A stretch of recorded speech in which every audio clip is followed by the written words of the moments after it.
j'ai ouvert les yeux sur cette volonté maladive de vouloir tout faire de manière parfaite. Et j'ai mis du temps, sincèrement, j'ai mis vraiment beaucoup de temps à comprendre ce que c'était que le perfectionnisme. Le perfectionnisme, c'est cette tendance excessive à chercher la perfection dans tout ce que l'on entreprend. Je vais beaucoup parler de l'aspect académique parce que c'est ce dont j'ai le plus souffert jusqu'à maintenant et toujours à l'heure actuelle. Disons que je suis un petit peu moins dans le déni qu'avant parce que j'ai réussi à ouvrir les yeux sur la situation, à comprendre ce que c'était, à comprendre, on va dire, comment y remédier, même si en réalité c'est très compliqué. Alors, est-ce que vous êtes droit? Attendez. Oh my god. On va y arriver. On va y arriver tous ensemble. Je sais pas si vous êtes droit. Au pire, vous n'êtes pas droit, c'est pas grave. Faites autre chose pendant que vous écoutez ce podcast. Voilà, vous n'êtes pas obligé de regarder. Je disais donc que depuis que je suis toute petite, je n'ai jamais, mais vraiment jamais de toute ma vie, ressenti une satisfaction sur le travail que je faisais. C'est-à-dire que même en ayant eu le bac avec mention l'année dernière, j'étais dégoûtée de moi-même. Et c'est vraiment le sentiment qui me hante le plus quand je fais quelque chose, c'est vraiment le dégoût. J'étais dégoûtée d'avoir eu le bac avec cette mention-là, alors que j'aurais voulu avoir plus. J'étais dégoûtée alors qu'en soi, j'ai le bac, j'ai une mention, que demander de plus? Ah, une mention meilleure que celle que j'ai eue. J'en rigole, mais c'est très compliqué de vivre avec ça sans s'en rendre compte. Comme je disais, depuis que je suis toute petite, je n'ai jamais été fière de moi, de ce que j'entreprenais à l'école, et je comprenais pas pourquoi les autres étaient satisfaits de ce qu'ils faisaient. Parce que je l'ai jamais été. Et tout le temps, j'étais en mode, mais pourquoi, pourquoi pas moi? Pourquoi eux? Pourquoi pas moi? Pourquoi eux, ils font des choses et ils sont fiers d'eux, alors que moi, bah, je pleure parce que c'est pas ce que je voulais faire, c'est pas parfait. Et on a beau me dire, ah, c'est vraiment bien ce que tu fais, je n'aurai jamais cette sensation de faire quelque chose de bien. Quand je suis arrivée à la fac cette année, donc pour ceux que ça intéresse, je fais des études d'histoire de l'art, histoire et archéologie. Ça fait beaucoup, I know. Et quand je suis arrivée et que j'ai vu le niveau de ma classe, je me suis vraiment posé la question, mais qu'est-ce que je fous là? Genre, pourquoi ils ont 16 de moyenne générale? Pourquoi ils ont tous des 16, des 20 en contrôle? Comment c'est possible d'avoir des bonnes notes à la fac? C'est la question que je me posais. Je passais des nuits entières à réviser mes cours pour me taper des 9 sur 20. 14 sur 20 maximum. Je n'ai jamais eu au-dessus de 14,5, mis à part les oraux. Mais voilà. Et ça, je comprenais pas. Et je l'ai très mal vécu. Et le fait que je n'avais pas d'amis au premier semestre, ça a beaucoup joué. Parce que vu que je n'avais pas d'amis, j'avais personne pour me pousser vers le haut, à part mon copain qui a été vraiment un soutien émotionnel de dingue. Je pense sincèrement que sans lui, j'aurais très mal vécu ce premier semestre à la fac. Il est vrai que j'ai quand même mal vécu mon premier semestre à la fac, mais je sais que quand je rentrais chez moi, bah, j'étais pas toute seule pour penser à la journée. J'avais mon copain qui était là pour me changer les idées. Et je me suis rendu compte que l'importance d'avoir des amis à la fac, mais elle est immense. J'ai rencontré un groupe de copines extraordinaires qui se débrouillent plutôt bien.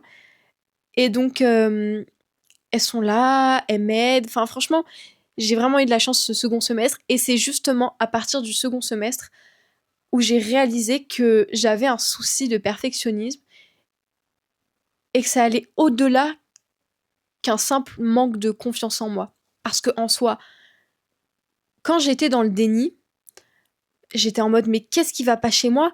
J'arrive enfin à avoir confiance en moi. Enfin, pour moi, je pensais que c'était que un manque de confiance en moi. J'étais en mode mais je comprends pas. Pourtant, j'arrive à m'affirmer maintenant sur mes idées. Je me trouve jolie maintenant. Enfin, j'arrive du moins à apprécier ce que je regarde dans le miroir. J'arrive à accepter bah, mon physique, etc. J'arrive à avoir confiance en moi. Mais en fait, c'était pas de la confiance physique qu'il me fallait, mais de la confiance mentale. Je n'ai pas confiance en moi.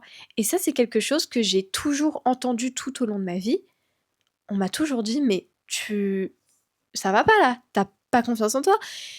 Et je comprenais pas pourquoi j'arrivais pas à avoir confiance en moi mentalement.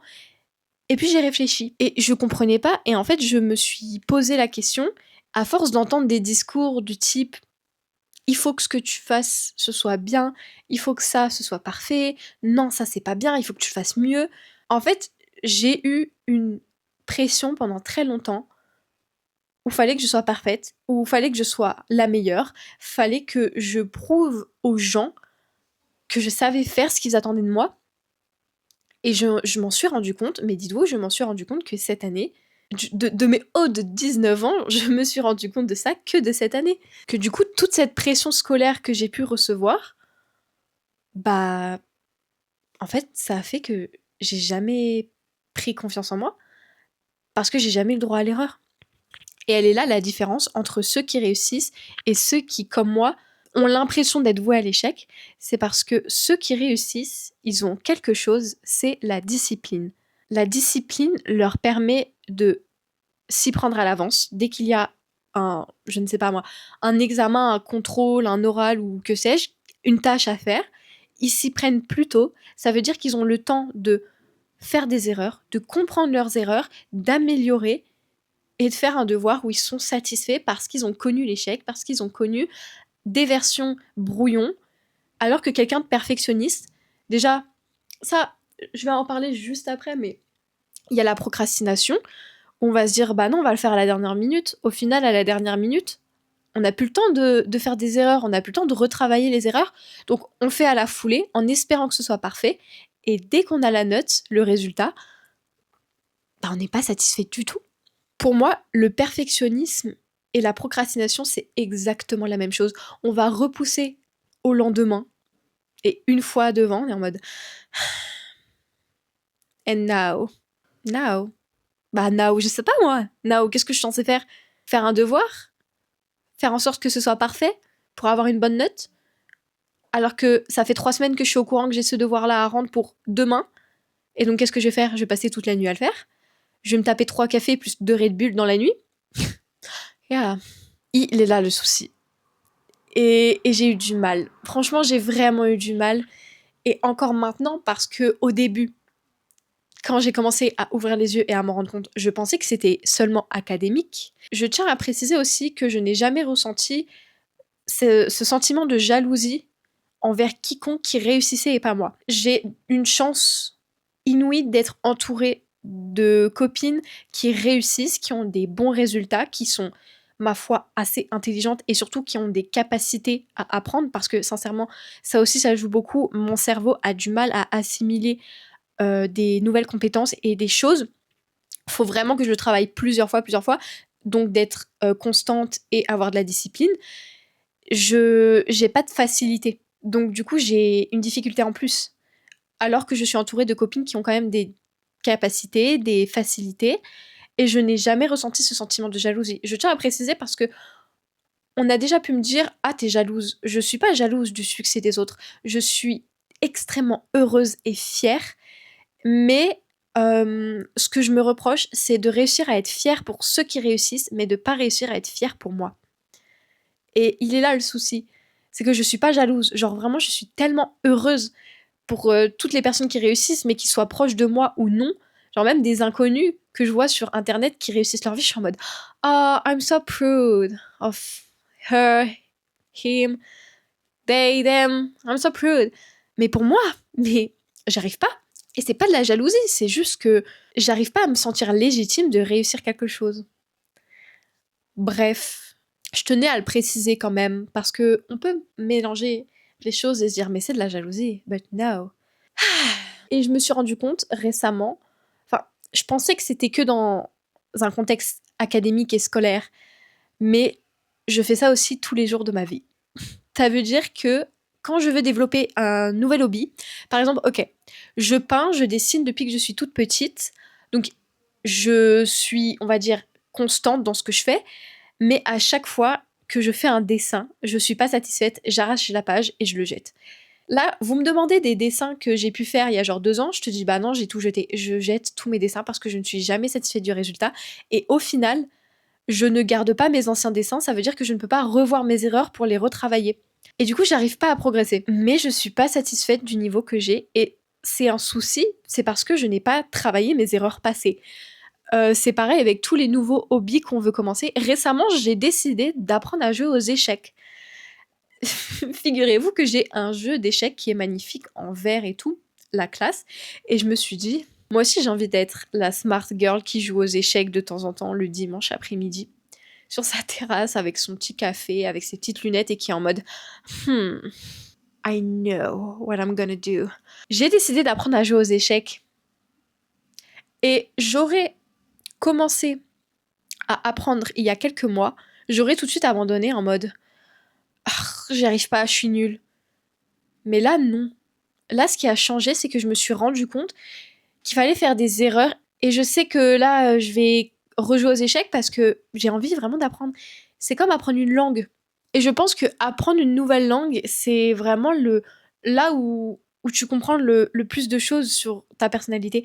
Tu vas être là, tu vas commencer à apprendre une langue parce que tu as décidé d'être bilingue en portugais, I guess.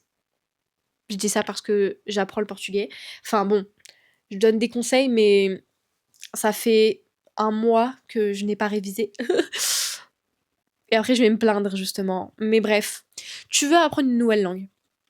Tu vas commencer à apprendre ta nouvelle langue. Tu vas t'entraîner. Ah, j'y arrive pas, c'est trop compliqué. Bam, tu vas fermer ton cahier d'exercice. Tu vas plus l'ouvrir. Et tu vas être en mode I used to. Et ensuite, t'as commencé à faire quelque chose. Pourquoi tu vas pas au bout des choses? T'as décidé d'être bilingue en anglais, en portugais, en mandarin, en je sais pas. Pourquoi tu vas pas au bout de la chose? Tu commences, mais tu finis jamais. Mais après, tu te plains. Et c'est ça le souci du perfectionnisme. On a tellement cette obsession de perfection qu'on est beaucoup plus concentré à vouloir faire la chose parfaitement que juste de la faire. Faut arrêter. Au bout d'un moment, faut arrêter. Il faut s'y prendre à l'avance, avoir un minimum de discipline, arrêter de chercher la perfection partout parce qu'au final, c'est en faisant des erreurs qu'on apprend. Je suis désolée, ma caméra, elle a surchauffé. Il fait tellement chaud. Il est 22h, qu'est-ce qui se passe? Bref, je sais plus ce que je disais. Ah, j'en étais à la conclusion, by the way. Oui, je disais que, en conclusion, il faut que je me mette à la tête que c'est ok de faire des erreurs, que tout n'a pas besoin d'être parfait à chaque fois que je commence quelque chose. Et je m'en suis rendu compte tard, mais vaut mieux tard que jamais. Voilà. En fait, tout ça pour faire une mini conclusion de 20 secondes. J'aurais pu approfondir le sujet un petit peu plus, mais je vous avouerai que j'ai un peu la flemme de faire un podcast de 30 minutes. Je pense que vous comme moi, plus ma caméra elle est en train de mourir de chaud, la pauvre. Je pense qu'il est temps de dire au revoir au podcast. J'ai beaucoup aimé parler, ça me fait vraiment du bien, j'ai l'impression que c'est une thérapie, même si des gens vont voir ça. Salut! Je sais que je ne suis pas la seule à subir ça et à être dans cette situation. C'est pourquoi je prends vraiment le temps d'en parler, parce que ça aussi c'était quelque chose que j'arrivais pas à concevoir, c'était que d'autres personnes vivaient la même chose que moi. Et dès que j'ai découvert ça, j'étais en mode oh, mais oui, mais oui, on est 8 milliards. Évidemment qu'il y a au moins une personne qui vit la même chose que moi, et on est beaucoup plus que je ne le pensais. Donc ça fait du bien d'en parler. Ce n'est pas une faiblesse. Parlez-en, c'est hyper important. Donc voilà, ça aussi j'ai eu du mal à... J'ai beaucoup de mal à beaucoup de choses, j'ai remarqué. En parler, c'est très compliqué. Mais si j'ai réussi à le faire ce soir, je pense que vous aussi. Voilà.